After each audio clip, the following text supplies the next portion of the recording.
قرب قیامت کی علامات میں سے ایک اہم علامت یہ بھی ہے کہ علم اٹھا لیا جائے گا اور قرآن حفاظ کے سینوں سے محو ہو جائے گا۔ وہ دوبارہ کوشش کے باوجود قرآن یاد نہ رکھ سکیں گے۔ حضرت حذیفہ رضی اللہ عنہ حضرت ابن عمر سے روایت کرتے ہیں کہ ایک ایسی رات بھی آئے گی جب کہ قرآن پاک کو تمام مصاحف اور حفاظ کے سینوں سے نکال لیا جائے گا۔ جب وہ صبح اٹھیں گے تو انہیں ایک بھی لفظ یاد نہ ہوگا۔ قرآن پاک عرش معلیٰ تک پہنچ جائے گا اور کہے گا، اے اللہ، میں تیرے پاس سے گیا تھا، اب تیرے پاس آ گیا ہوں، کیونکہ میری تلاوت تو لوگ کرتے ہیں مگر عمل پیرا نہیں ہوتے۔ ایک اور روایت میں ہے کہ قرآن پاک کے ساتھ ساتھ رکن یعنی حجر اسود کو بھی دنیا سے اٹھا لیا جائے گا۔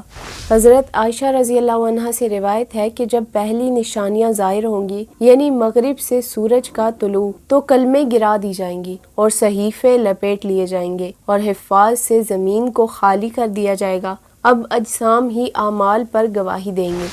حضرت ابو ہریرہ رضی اللہ عنہ نے فرمایا کہ نبی پاک صلی اللہ علیہ وسلم نے ارشاد فرمایا، زمانہ قریب ہوگا، علم اٹھ جائے گا، فتنے ظاہر ہوں گے، بخل ثابت ہوگا، حرج زیادہ ہوگا۔ صحابہ کرام نے عرض کیا، یا رسول اللہ صلی اللہ علیہ وسلم، حرج کیا ہے؟ آپ نے فرمایا، قتل۔ علماء کرام اس حدیث کی وضاحت اس طرح کرتے ہیں کہ دنیا کا زمانہ اور آخرت کا زمانہ قریب ہوں گے، یعنی قیامت قریب ہوگی۔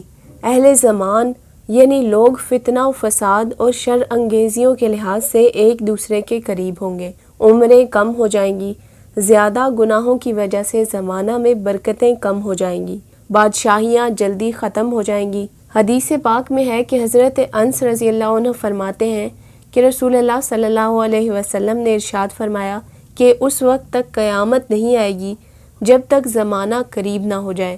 زمانہ اتنا قریب ہوگا کہ ایک سال مہینہ کی طرح ہوگا، ایک مہینہ ہفتہ کی طرح، ایک ہفتہ ایک دن کی طرح، ایک دن ایک گھڑی کی طرح، ایک گھڑی آگ کے شعلے کی طرح ہوگی۔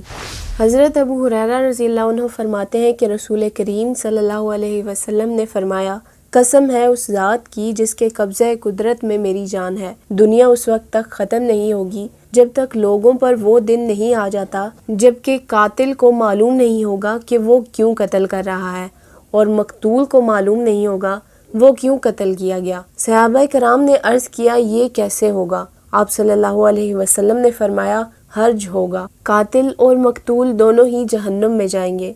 قتل کرنے والے کا جہنم میں جانا اس لیے ہوگا کہ اس نے ایک مسلمان کو قتل کیا ہے، لیکن قتل ہونے والے کو اس لیے جہنم میں داخل کیا جائے گا کہ وہ بھی چاہتا تھا کہ میں اسے قتل کروں گا، لیکن اسے فرصت نہ مل سکی اور اپنے ارادہ کو عملی جامہ نہ پہنا سکا، اس کو قتل کی حرص کی سزا ملے گی۔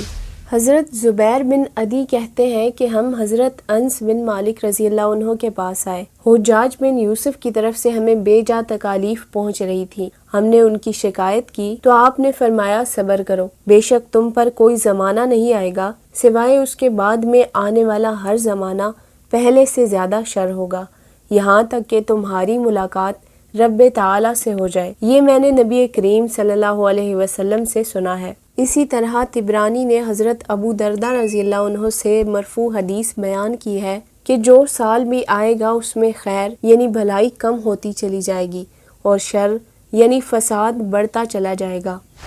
حضرت عبداللہ بن عمر رضی اللہ عنہ فرماتے ہیں کہ ہم نبی کریم صلی اللہ علیہ وسلم کے پاس بیٹھے ہوئے تھے، آپ نے فتنوں کا ذکر فرمایا، آپ نے ان کا بہت ہی زیادہ تذکرہ فرمایا، یہاں تک کہ آپ نے فتنہ اہلاس کا ذکر فرمایا۔